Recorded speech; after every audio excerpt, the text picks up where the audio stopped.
Welcome to the Growing Tall Poppies podcast. I'm your host, Dr. Nat Green, and I'm so excited to have you join me as we discuss what it means to navigate your way through post-traumatic growth and not just survive, but to thrive after trauma. Through our podcast, we will explore ways for you to create a life filled with greater purpose, self-awareness, and a deep inner peace. Through integrating the many years of knowledge and professional experience, as well as the wisdom of those who have experienced trauma firsthand, we will combine psychology, accelerated approaches, coaching, and personal experience to assist you to learn, to grow, and to thrive. I hope to empower you to create deeper awareness and understanding and stronger connections with yourself and with others, whilst also paving the way for those who have experienced trauma and adversity to reduce their suffering and become the very best versions of themselves in order to thrive. Thank you so much for joining me on today's episode. I'm super excited and very grateful again today to bring you our next guest on the Growing Tall Poppies podcast.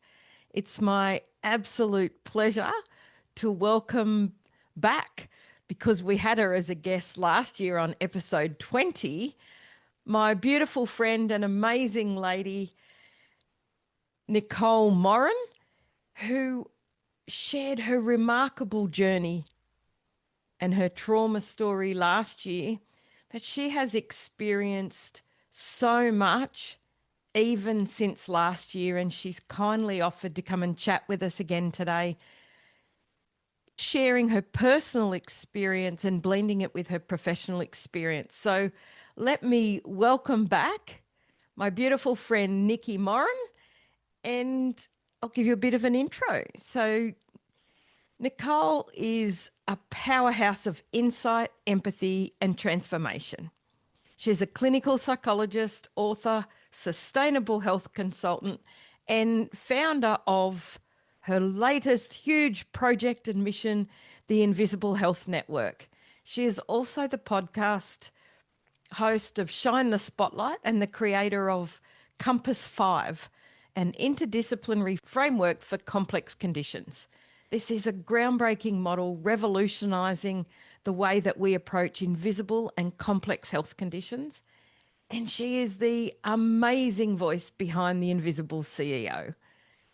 This is a movement supporting entrepreneurs, business owners and professionals who are living with invisible illnesses and want to lead, live and work sustainably. Nichi blends science, soul and personal lived experience as an amazing woman living with conditions like hypermobility, endometriosis, and an autoimmune condition. After her life being threatened, and later her daughter's life being threatened, and I know she's going to share more about that today, she has made it her mission to change the health system from the inside out.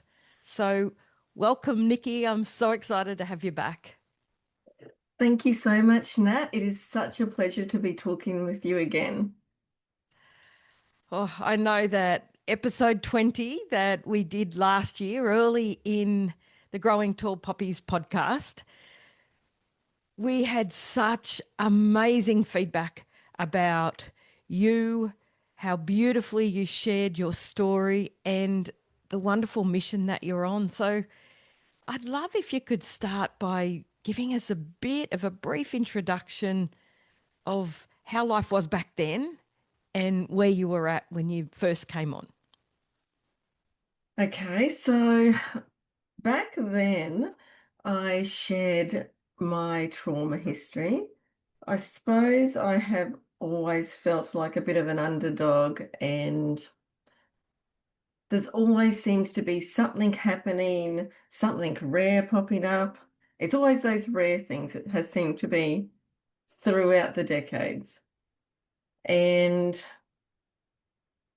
I think briefly what I shared back then is my story in regards to when my life was threatened over a decade ago. I'll only briefly go over this, but back then I had all these nodules in my lungs. Doctors didn't know what they were, which is a common sort of story with me and my family. Mm. And they did hint at maybe it's lung cancer. And my life flashed before my eyes. And that was about 6 months after giving birth to my second child and being in the emergency department with all my organs shutting down, feeling I was going to die also. So there were two situations within 6 months apart. And I remember I said back then, because I was so scared I just would never see my kids grow up. And Mm. I thought, if I survive, I'm going to enroll in uni because I'd always wanted to. But those beliefs of, am I smart enough? Am I good enough? How can I do that? I did survive, luckily, Mm. and I did enroll in uni and studied 6 years full time while working as a hairdresser and became a clinical psychologist. And I think back then I thought I'm doing this because one, I want a career and I was fascinated by psychology, but also I wanted more for my family. I wanted more sustainability, more financial stability. I wanted something that interested me because my brain's just super busy and going constantly. Yes.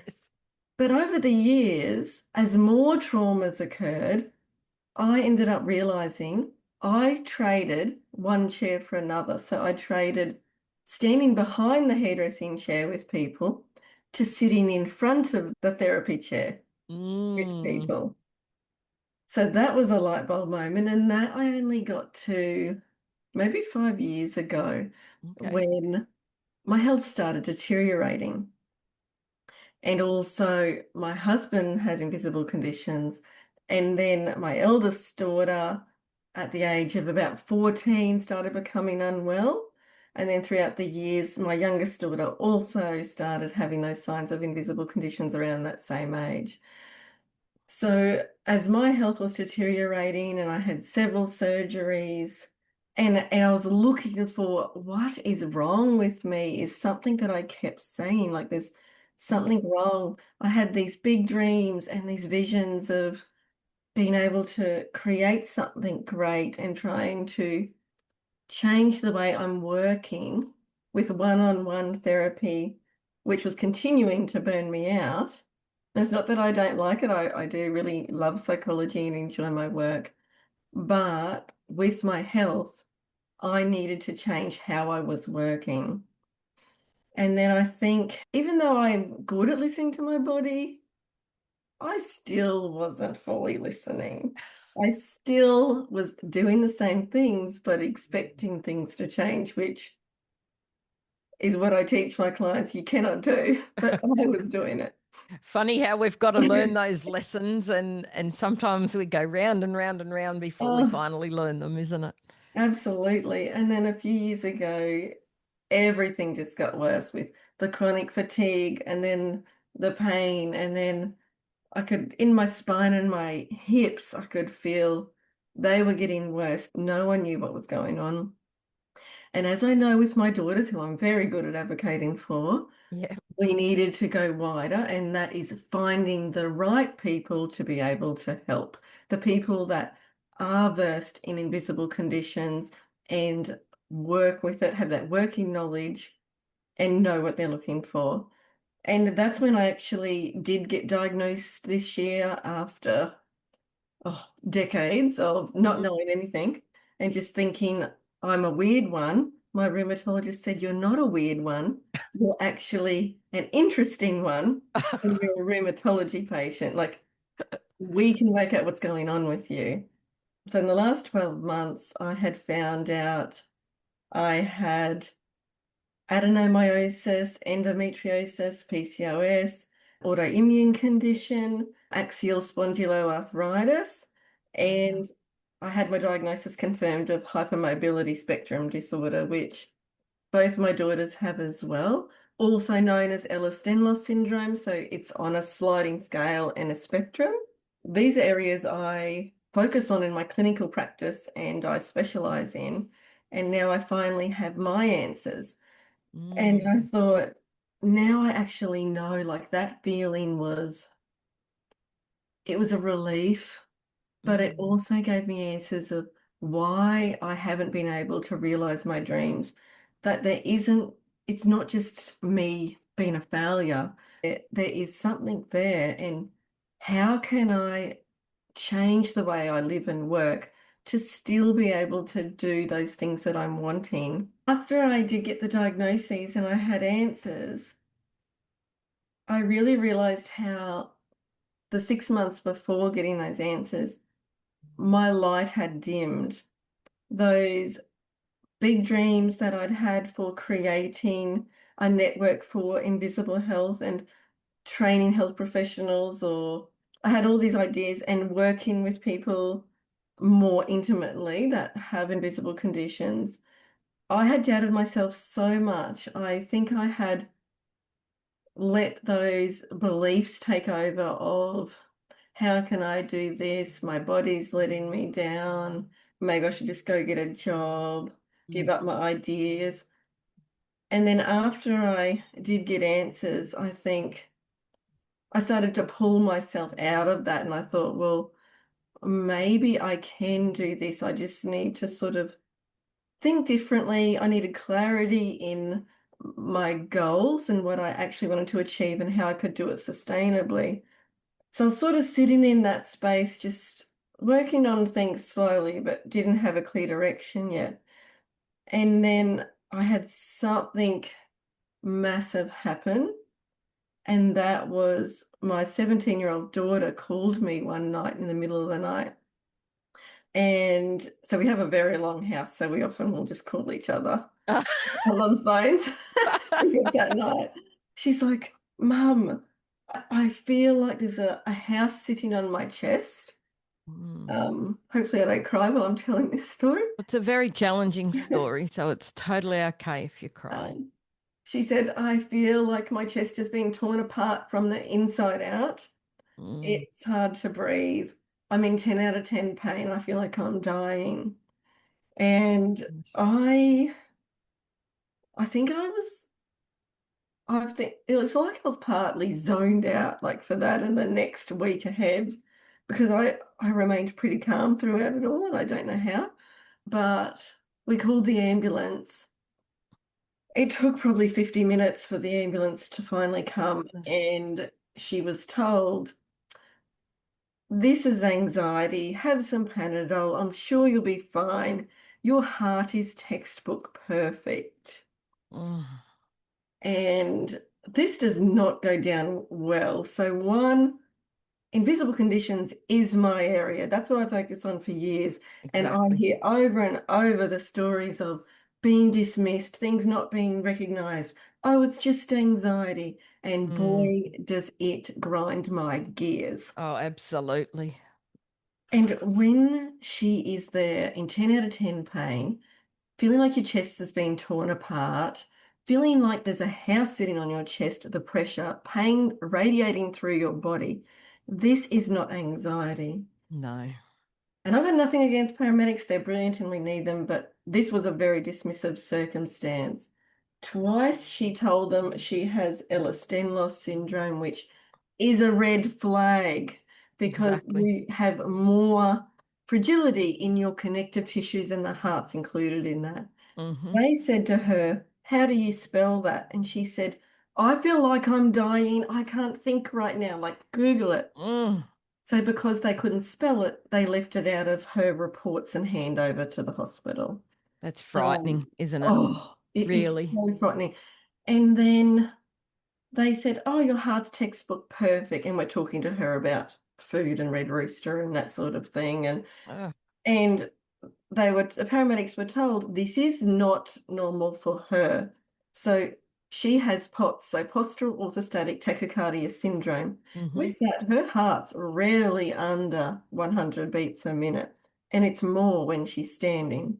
Mm. And after the heart attack, it was sitting around that 75.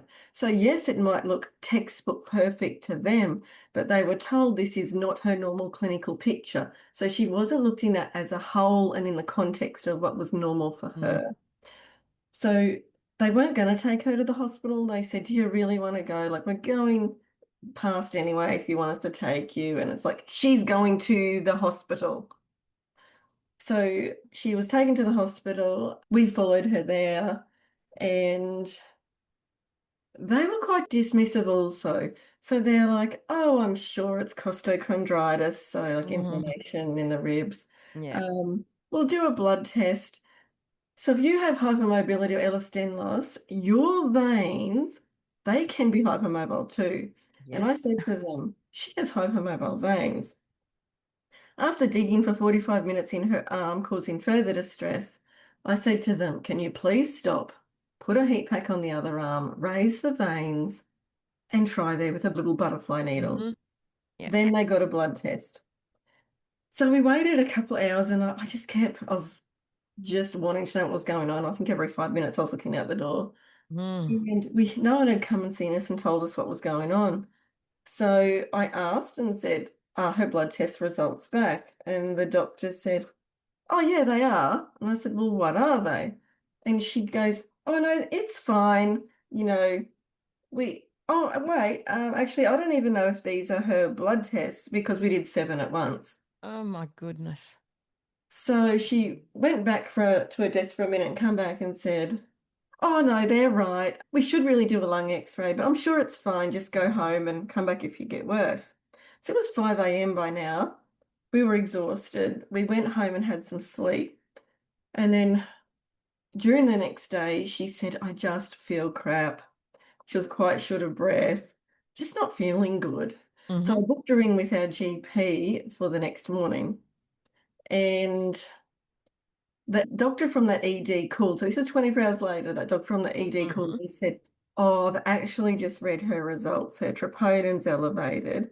So these Wow. results would have been there for 24 hours and Mm. read, you better get in for more tests. And I said, well, I'm on my way to the GP. Send everything there. So we went to the GP and the GP's like, it's not normal for a 17-year-old to have elevated troponin and she's not feeling Mm. the best. She said, go have an urgent blood test and urgent x-ray straight away. So we did that. And an hour later, we got the call, her troponin's 10 times higher, get to the ED, and we're Oh. going to transfer you through to the next regional centre immediately. Mm.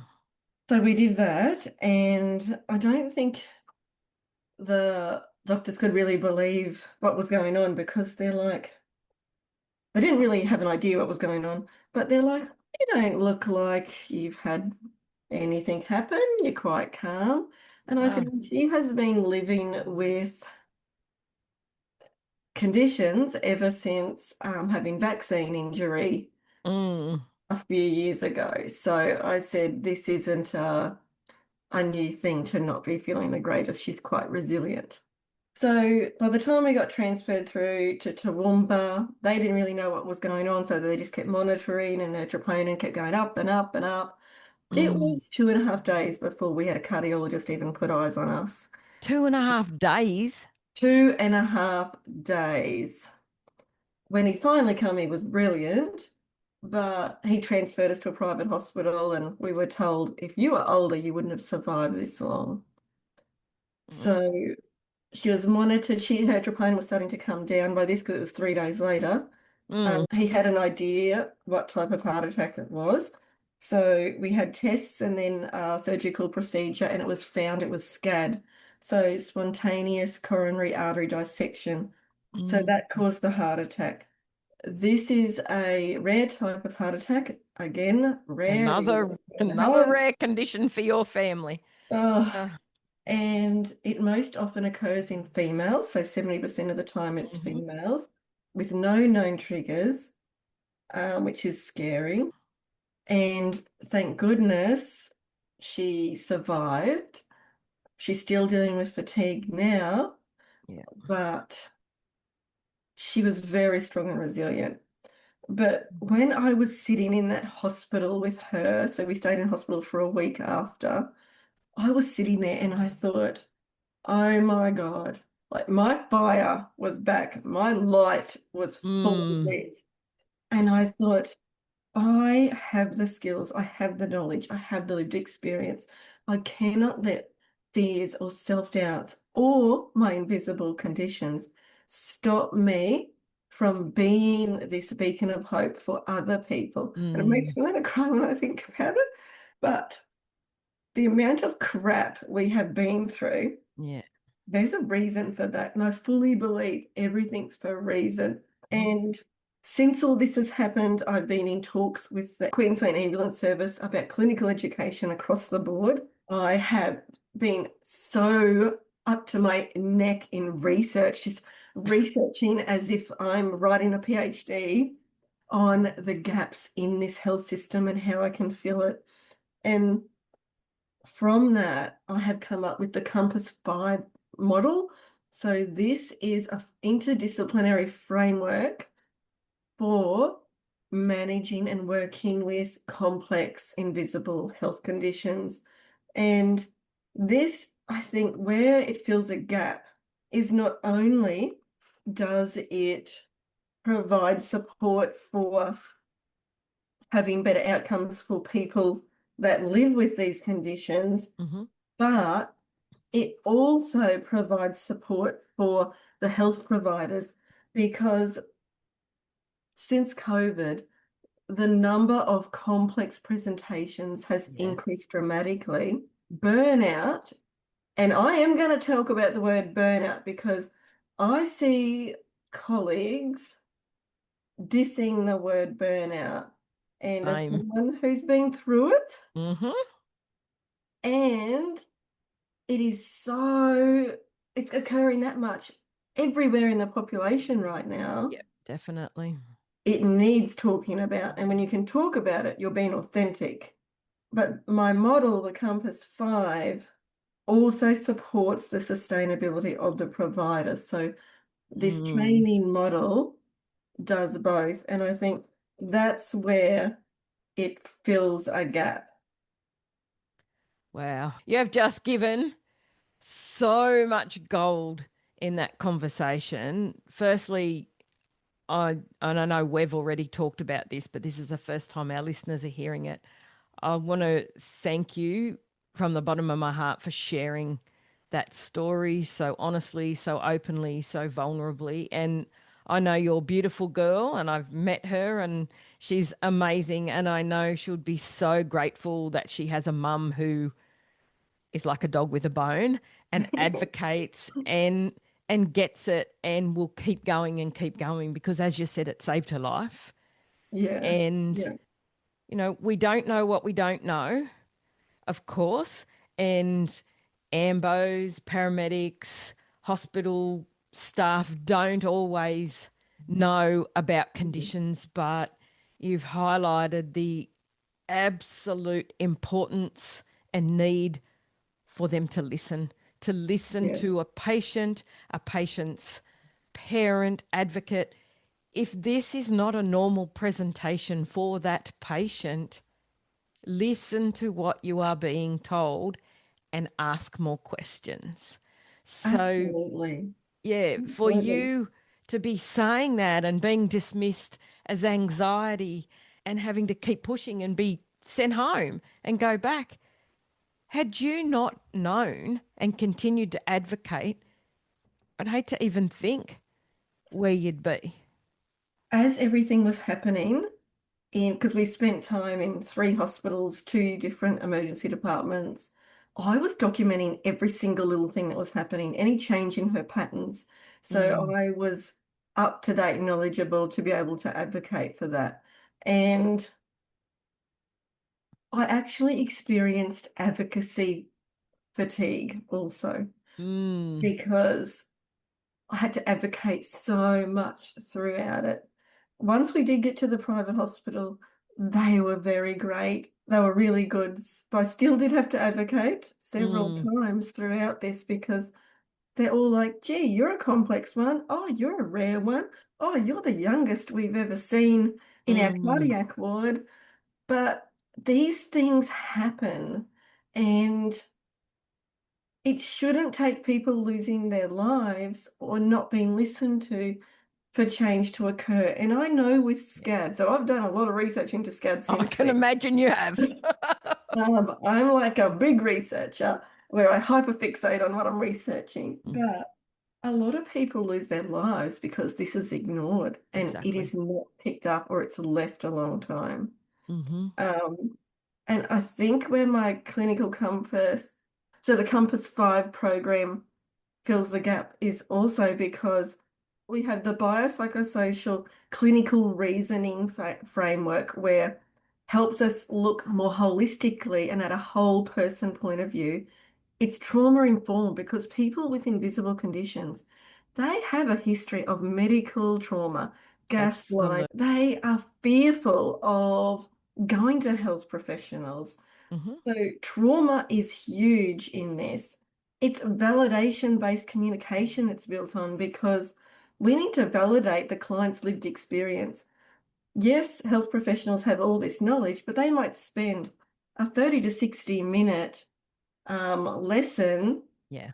on these conditions where this person's might have lived with it for 20 years. They're the expert in their experience, and we need to listen to them. Yes. And that validation-based communication reduces the likelihood of dismissal, increases patient engagement and trust, and it reduces the health provider's risk of being reported because that's one of the biggest APRA complaints is the dismissal, the medical trauma and gaslighting, the Mhm. things being ignored.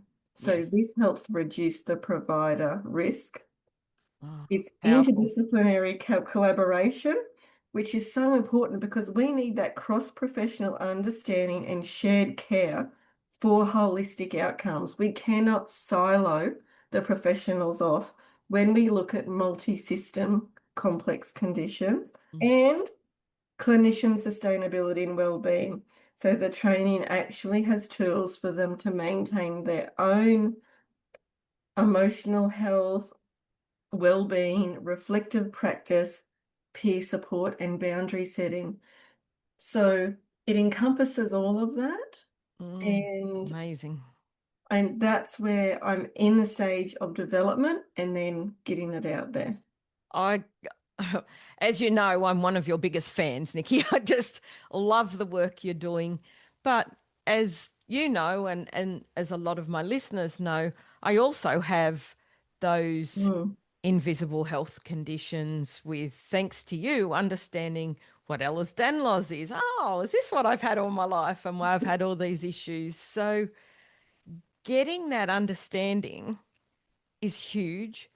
But as you said, there are actually health professionals with a lot of these invisible mm, conditions and with fried nervous systems yes. because, as you said, for yours was completely fried. Mine's been completely fried. It's that whole pushing through Mhm. and continuing to burn ourselves out because we want to make a difference and we want to help Yeah. people, but we also have our own underlying autoimmune health conditions that we often ignore. So I think this is pure brilliance. This invisible health network and Mm. this Compass 5 model can change the entire way that professionals and patients are treated and impacted. Absolutely. Blown away by what you're developing and so excited. And I think this needs to be shared with everyone in the world, to be honest. It's my goal to revolutionize healthcare to make these changes. And as part of the Invisible Health Network, it's got the Compass 5 model for the health providers, and then it's got the Invisible CEO. So it's got the two streams, and the Invisible CEO stream is specifically for professionals, business owners, and entrepreneurs who are wanting those more sustainable ways to work because we should not have to choose between health and our purpose. And Mm, your typical coaching and consulting programs out there, I have not found one that is built on the nervous system based model for people or the us entrepreneurs and big visionaries who live with invisible health conditions hmm. because the strategies are different for us. The Yes. accountability does not work like it does for typical people that are out there who are professionals, entrepreneurs, or business owners. And from my own lived experience, having that support network to help you with sustain your motivation, continue those dreams, having that group of people that all get it to help you on your journey is so important, not only for your own mental health, but for your purpose and at like that soul level.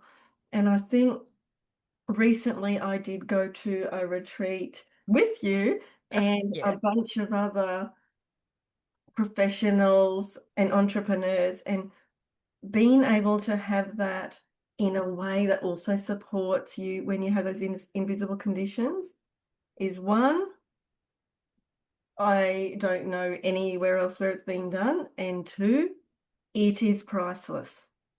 definitely. And I mean, there's again so much gold in what you're sharing because with invisible health conditions and sustainability, you'll have days where you have to step back and you're not able to even get out of bed. And having a safe space like what you're developing means that's okay. And so when you can only work a couple of days one week, but 5 days the next week, being able to do that and have that happen and be okay is a hugely different way of looking at things. Oh, absolutely, because as a big dreaming entrepreneur or business owner with invisible conditions, we can often get stuck with the unpredictability of our health or our body not being able to support at a time what we're wishing for. Mm, Then there's emotional dysregulation, or our nervous systems might be amped up, and there might be times where we're more sensitive to things and need to sort of wind back. And then there's inconsistency with getting our work done, and boom bust cycles and burnout, like the big word burnout that some people have an aversion to, mm, um, fear of visibility, and then there's guilt and or shame around having these ambitions also. So mm. there's so much going on that we need a different operating system and support system for that sustainable success. Yeah. And hearing you speak about burnout like that, and you know where I stand on that, that burnout is not spoken about, or often in some professions worn as a badge of honor, and you just keep pushing through. Mm-hmm. We know we need to acknowledge that burnout is real. Yes. But you'll also know that from my perspective, when we talk about burnout, I don't believe it's just burnout. I think, as Mhm. you've said, it's a very holistic picture. And underneath that is our nervous system has been holding Yes. space for other people for so long, trying to hold our own space when we've got all this other stuff going on. And that often has this underlying layer of vicarious trauma where we've Yes. got this trauma that we've carried often unknowingly, but it's also got those layers of being gaslit, being Mhm. dismissed, having our whole integrity threatened, as well as that fear of Yeah. being seen as impaired and inverted commas that as a health professional or professional entrepreneur, am I a fraud? Am I an imposter? Is there something wrong? And should I not be doing this because I can't show up every day like everyone else? Yes, exactly. And I think burnout is a term often used where if we imagine we have a tree, burnout is the branches and the leaves, where it's a word sort of known for the things that we're feeling or we might be doing. But the trunk of that tree and that root system go far deeper. And Mm-hmm. those roots are all those vicarious traumas, all those things we've experienced, or the things we've ingested on a Yes. nervous system level we don't even realize. Mm-hmm. So I think a lot of people, burnout's like the common word, but it's so far deeper with a lot more going on than people either want to recognize or are actually conscious of. Absolutely. I do think the way you've just described that is fantastic because really it's the base of the tree, the foundation, but these roots, they spread far and wide. and they're Hmm. unseen, just like the Yes. invisible conditions. They're under the ground. We know Yeah. they're there, but we don't really understand or know which path they follow until we start Yeah. digging and Yeah. dig them up or snap the root off. Yeah. Exactly. That's right. Yeah, very Yes. powerful. And can we just go back for a minute? So, I mean, I know the outcome with your beautiful daughter. So, did you want to share where she's at now? Like, so she definitely had a heart attack Yes. only because you kept pushing that people were able to actually see that. And where is she Yes. now? So she's just turned 18. Very Woohoo! exciting. I can't believe it. She's already 18. Mm, Um, she's had to step back from her job just to try and get herself well. mm-hmm. But that's okay because your health's a priority. Yeah. And fatigue, she's experiencing a lot of fatigue, but the medication she's on to protect the heart after a heart attack can also lead to fatigue. So hopefully when we go back in about a month's time, we can change that and her fatigue might ease a little. Mm-hmm. But at the moment, she's happy. She still can't believe that she had a heart attack, but her resilience just inspires me and how strong she is. And she was all for me reaching out to the Queensland Ambulance Service and Mm-hmm. having these discussions and investigations occurring for clinical education across the board.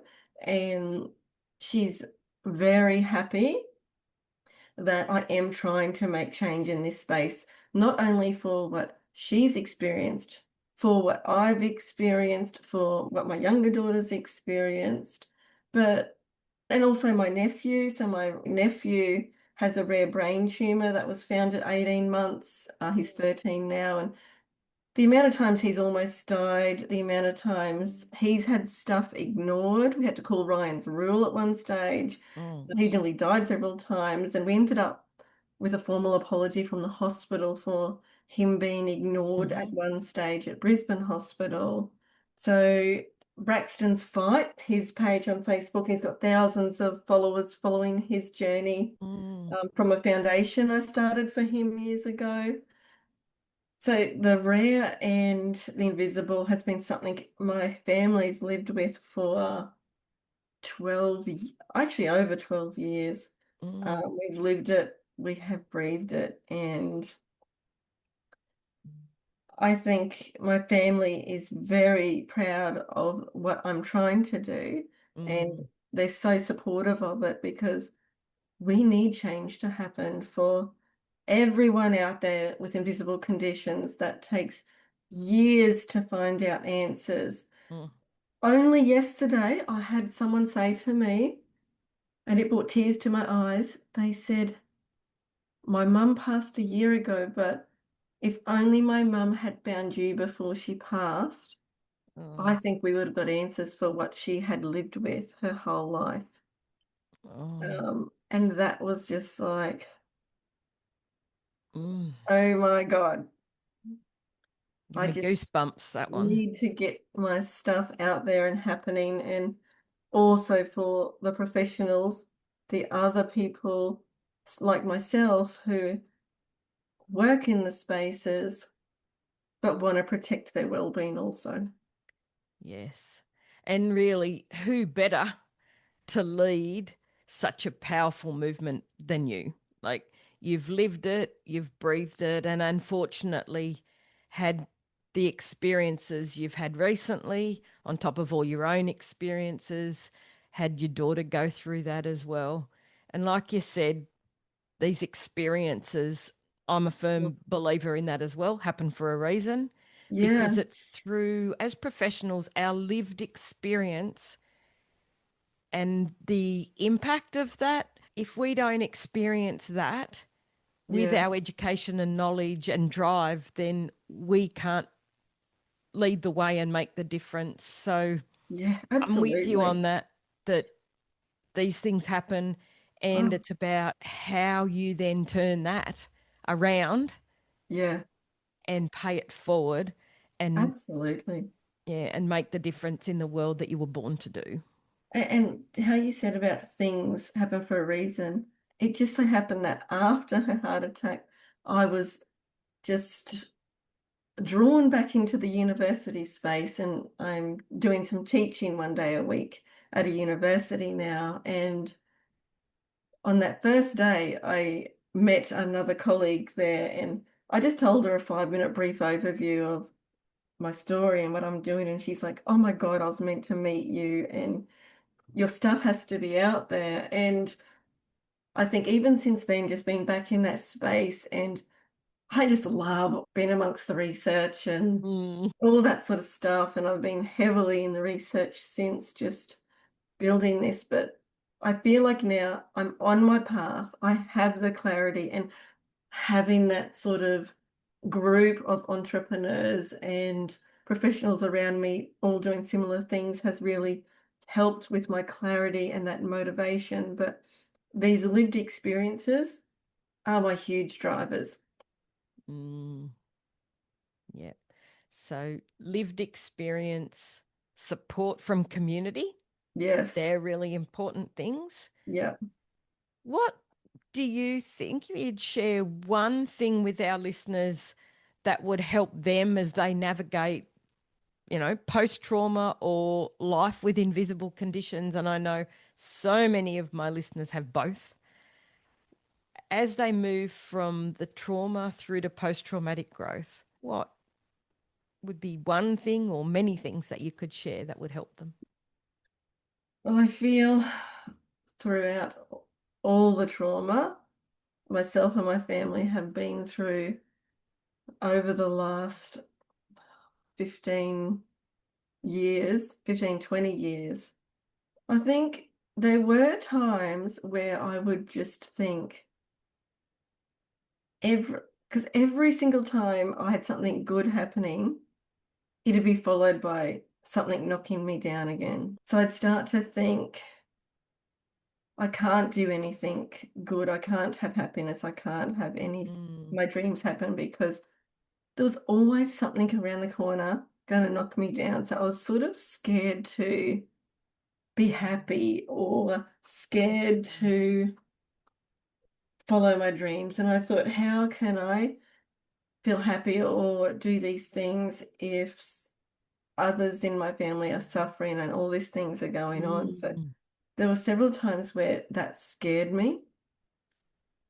And I think one strength of mine is I do always look at what can I learn from these experiences, and I look at it with that glass half full of what lessons can I learn from this, because this is something I can move forward to help me with the things I'm trying to do yeah. or help me get through. So reframing that mindset to look at, instead of what life's happening or what life's doing to me and what have I done to bring on all this bad Mm, luck. It's more, what can I learn from this experience to help me and help others move forward? And I know when it did get really hard, when my health really deteriorated a couple of years ago, not only like I did struggle more with mm-hmm. thinking positive. And that's where I actually had to massively practice what I preach. But I had to go beyond just a reframing and a cognitive level to Mm, step into my body at a soul level. So yes. to process that trauma, I had to stop and do meditation, do my tapping, do my stretches and my movements. So all those little half done stress and trauma cycles sitting on my nervous system like half done washing machine line, Mm. I had to process them through movement and soul based exercises. So what I actually did, like what I would have loved to do, is take 3 months off and disappear off on an island, but I couldn't afford to do that. That'd be nice, wouldn't Um, it? So I would, every morning, I would measure where my body's at. Could I give myself some me time that morning? And about 4 or 5 mornings a week, I would, where I would, depending on my energy and where I was at, could I do 10 minutes? could I do 30 minutes? And I would decide what my body wanted that day, what did it need. So there wasn't rigid goals. There wasn't, I had to go and work out at a gym because I can't do gyms. Uh, but whether it was a 10-minute gentle on exercise by listening to a podcast, I was nurturing my creative side at the same time. Or was it 15 minutes of restorative yoga just on the mat? Or was it doing stretching, just gentle stretching for 10 minutes and then 10 minutes of listening to a podcast just to nurture my busy brain? Yeah. So I did that, and meditation too. I found that really helpful, especially for a busy ADHD entrepreneurial Yeah. brain. I found short periods of meditation was helpful. Mm-hmm. So all this stuff I incorporated into my, I'm not going to say daily because some days I couldn't do it. So weekly practices. Mm-hmm. And I was proud of myself for what I could do. And then walking. So this year I've incorporated trying to go for some walks in the afternoon just to get out and be mindful of my environment. So those body-based things I have found so important for getting through trauma and Mm-hmm. regulating that nervous system. Absolutely. So, really, the key lessons and learnings for you have been to allow yourself to feel, to connect in with your body, Yeah. and to really tune into it and listen. Not Yeah. think what it might be and be in your head, but to Yeah. connect. And that's that three brain stuff that we've Yes. talked about before that I do, that head, the heart, and the gut, and really Yes. allowing them to integrate and feel. Because when we're going through trauma, and in order to cope with our invisible health conditions, we often shut down part of that, one of Yes. those brains, because it's too Oh, painful. absolutely. And that's one thing I see with people with invisible conditions. It is the gut, brain, it is the heart, it is the entire lot that I work with in this Yeah. space because these conditions are multi-system. They are not just one or the others. You have to No. work at this level. And one other thing for people with post-traumatic growth is reaching out to someone if you are not okay. That was something I always felt hard to do because I felt like a burden. I know a couple of times I reached out Mm, to you and I thought, oh, but I don't want to burden her or mm. anything because she's busy. But when you actually reach out and you just share the load, for me, I get pulled into line a little, and I'm able to step back and pull myself back in instead of being all anxious and worried. So allowing yourself to be held, but Yes, to also reach having out the, and be held. yeah, the courage to ask for Mhm. help, because we, I know myself as well, it's really hard to ask for help, for whatever other internal chatter goes on. Or I don't want to be seen as weak. I don't want to be a burden. Yeah. We all have those conversations, but the reality is we can't carry the load alone, because that continues to impact our nervous system and weigh us Mhm. down. Absolutely. Yeah. So tell me, Nichi, as we move to wrapping up this conversation, where can our listeners find out more about you and find you online and find out all about the exciting new things you're bringing to life? So on Facebook, they can find me at the Invisible Health Network or the Invisible CEO. And on Instagram, they can find me at the Invisible CEO.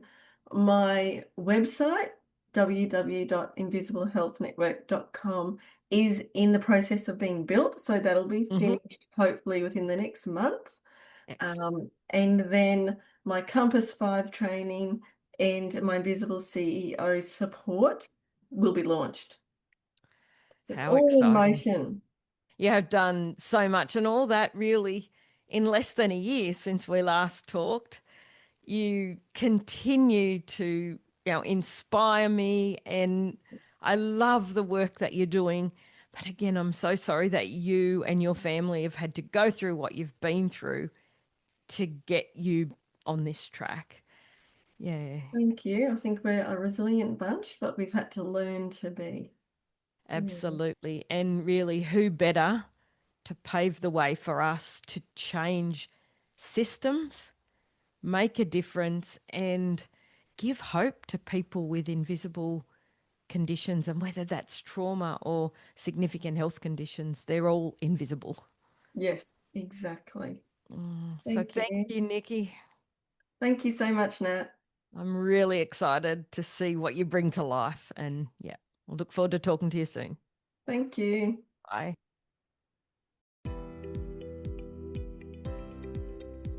Thank you for joining me in this episode of Growing Tall Poppies. It is my deepest hope that today's episode may have inspired and empowered you to step fully into your post-traumatic growth so that you can have absolute clarity around who you are, what matters the most to you, and to assist you to release your negative emotions and regulate your nervous system so you can fully thrive.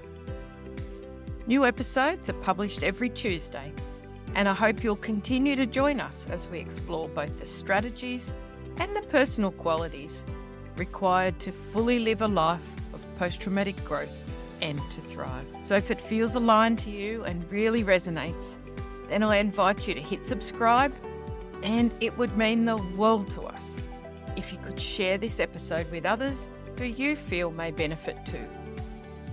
You may also find me on Instagram at Growing Tall Poppies and Facebook, Dr. Natalie Green. Remember, every moment is an opportunity to look for the lessons and to learn and increase your ability to live the life you desire and deserve. So for now, stay connected, stay inspired, stand tall like the tall poppy you are, and keep shining your light brightly in the world. Bye for now.